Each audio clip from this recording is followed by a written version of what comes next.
지난 화요일이었죠. 정부가 역사 교과서를 국정화하기로 최종 확정고시했습니다. 그런데 교과서 국정화에 대한 찬반 갈등은 오히려 그 이후에 더 불붙는 모습인데요. 현장 취재 기자와 얘기 나눠보겠습니다. 이수민 기자 어서 오시죠. 안녕하세요. 네. 지금 다들 궁금해하는 게 일단 지필진입니다. 누가 어떤 기준으로 교과서를 쓸 건지인데 이미 공개됐듯이 대표 지필진 2명이 신형식이죠. 신형식 2대 명예교수와 최몽룡 서울대 명예교수였어요. 그런데 오늘 최몽룡 교수가 자진 사퇴의 의사를 밝혔네요. 네, 최몽룡 교수는 이제 한국상고사학회 회장을 역임하기도 한 고고학계의 최고 원로학자입니다.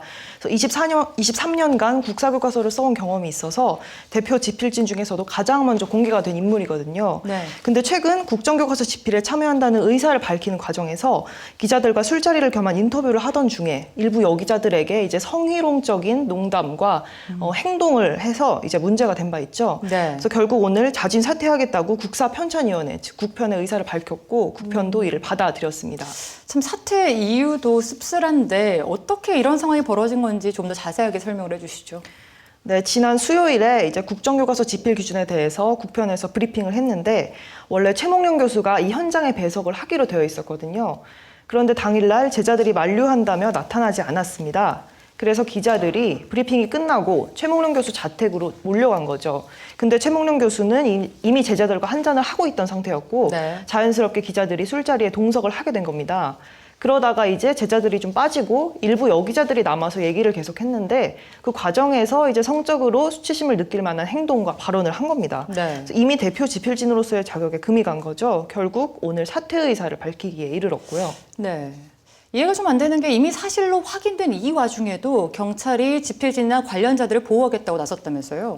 네, 대표 지필진에 대해서 이제 SNS상에서 다양한 반응들이 욕설을 포함해서 나오고 있는데요.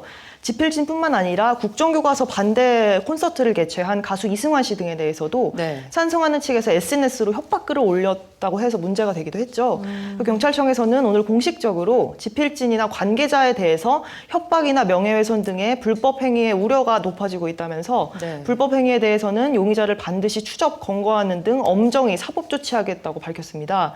지금 이 주제에 대해서 얼마나 국민적 갈등이 격화되고 있는 상황인지가 잘 드러나죠. 네, 뭐 지필진 선정에 대한 국민의 신뢰는 말할 것도 없을 것 같은데, 자 그럼 본론인 교과서 얘기로 한번 돌아가 보겠습니다.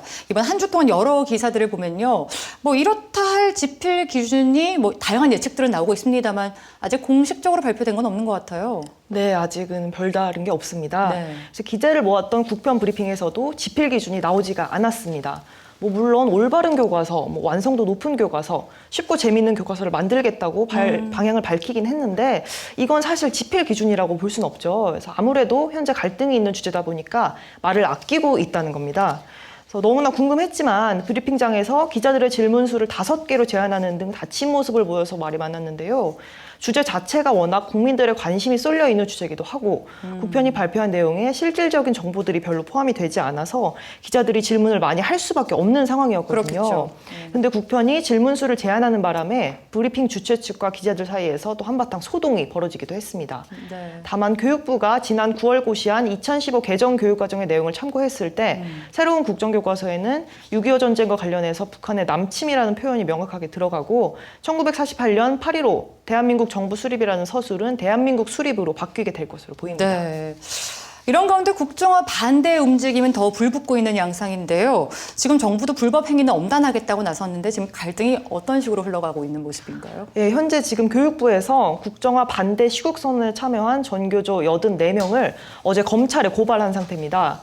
전교조는 지난주에 2만 명 넘는 교사가 참여한 시국선언을 통해서 한국사 교과서 국정화에 반대한다는 의지를 피력한 바 있죠. 이제 이 행위가 교육의 중립성을 지켜야 하는 교육기본법과 또 집단행위가 금지된 국가공무원법에 위반된다는 겁니다. 네. 또 교육부는 시도교육청에도 해당 교사들에 대한 중징계 처분을 요구하겠다는 방침인데 정작 이제 징계권을 갖고 있는 시도교육감들은 징계에 부정적인 입장이라 여기서 또 갈등이 예상됩니다. 이 말고도 시민단체나 학생들도 계속 국정화 반대 시위를 벌이고 있고 야당도 국회 본회의를 보이콧하고 장외투쟁을 벌이는 등 갈등의 정점을 찍고 있습니다. 네. 한쪽에선 대한교과서 개발에 착수하고 있는데요. 국내 최대 역사학회인 한국역사연구회는 국정교과서에 대응할 대한한국사 도서 개발을 위한 논의를 시작했다고 밝혔습니다.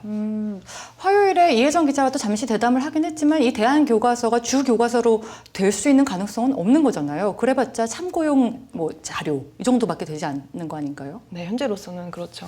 네, 알겠습니다. 갈등 구도가 하루 이틀 안에 정리될 것 같지는 않은데요. 일부 언론에서는 국정화 학정고시를 두고 주사위는 던져졌다라고 표현합니다.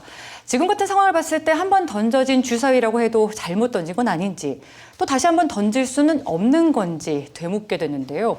이런 의문들을 무조건 막을 게 아니라 같이 또 한 번 되짚어보는 게 바로 민주주의 아닐까 이런 생각도 듭니다. 이수민 기자 오늘 수고하셨습니다.